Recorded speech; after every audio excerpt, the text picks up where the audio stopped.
I sometimes fantasize that a cadre of fiendishly clever people in some back room of the White House have the sole job of plotting the next day's outrage for Trump to commit. Maybe they think up a string of outrages at the space over a week or so. Why would they do this? For distraction. They toss a spectacle, sometimes called a shiny object, in front of the news media and podcasters, confident that the newsies will use it to grab attention in the next news cycle. Meanwhile, the content from the previous news cycle is forgotten. So, blow up a bunch of boats in the Caribbean, one at a time over a stretch of several months. Blow up the east wing of the White House. Threaten to invade Greenland of all places. Piss off Canada, our most faithful ally ever, anywhere. All attention grabbers, one must admit. What are the Trumpies trying to distract us from? Among other things, the fact that ICE agents murdered 2 Americans in Minneapolis, and that the federal government lied about it to cover it up. Immediate access to several video recordings shows with crystal clarity what happened to Miss Renee Good and to Mr. Alex Pretti.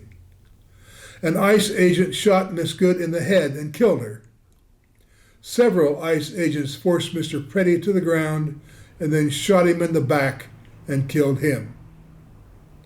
Stephen Miller, who looms over Trump's cruel immigration deportations, told ICE officers, quote, "You have federal immunity in the conduct of your duties. Anybody who lays a hand on you or tries to stop you or tries to obstruct you is committing a felony. You have immunity to perform your duties, and no one, no city official, no state official, no illegal alien, no leftist agitator or domestic insurrectionist can prevent you from fulfilling your legal obligations and duties. The Department of Justice has made it clear that if officials cross that line into obstruction, into criminal conspiracy against the United States or against ICE officers, then they will face justice." Unquote. Immunity means you cannot be successfully prosecuted for what you did. Here, Stephen Miller sounds like Heinrich Himmler addressing Nazi SS troops. Miller is literally telling ICE agents that they cannot be prosecuted for what they do out there on the streets. One day after an ICE agent shot Renee Good, Vice President J.D. Vance also talked about immunity. Quote, "The precedent here is very simple. You have a federal law enforcement official engaging in federal law enforcement action. That's a federal issue. That guy is protected by absolute immunity." Unquote. Not for the first time, J.D. Vance is lying. ICE agents do not have absolute immunity. Perhaps after his Yale Law School training finally kicked in, Vance tried to walk back his statement. By then, the damage had been done. The Trump-Vance base probably now believe that ICE agents should not be held accountable. A federal employee can be prosecuted in state court if he had purposely exceeded the scope of his lawful authority. In the Renee Good case, the federal government claimed that Ms. Good tried to run Agent Ross over with her car. Agent Ross did walk around the car, recording video with his telephone, including the license plate, and at one point walked in front of the car. Placing yourself in front of a car with an engine running is something trained police officers never do. Have you ever seen a highway patrol officer standing in front of a car or behind a car when the engine was running? In any event, close analysis of the video recordings shows conclusively that Agent Ross was not standing in front of the car when Miss Good tried to pull away from him.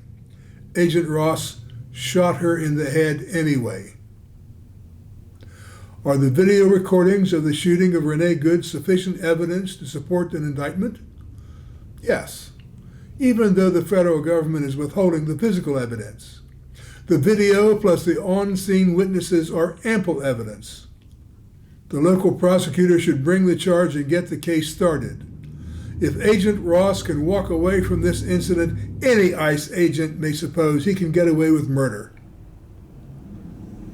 The murder of Alex Pretti presents a strong case as well. Video recording documents the shooting. Mr. Pretti had been beaten to the ground. His legally allowed pistol had been removed. Several officers were restraining him. After all that, 2 federal officers shot him 10 times in the back. The facts of these cases are about as conclusive as we could expect. Criminals do not often commit murder in front of multiple witnesses who video record the crime. Ms. Good and Mr. Pretti and their families are entitled to justice. The brave Minneapolis community deserves prosecutions of the responsible federal agents. The Minnesota prosecutors should therefore give their best efforts to hold the murderers accountable. As for the rest of us, look at the video recordings if you have not already done so. Do not forget what happened, and do not forgive.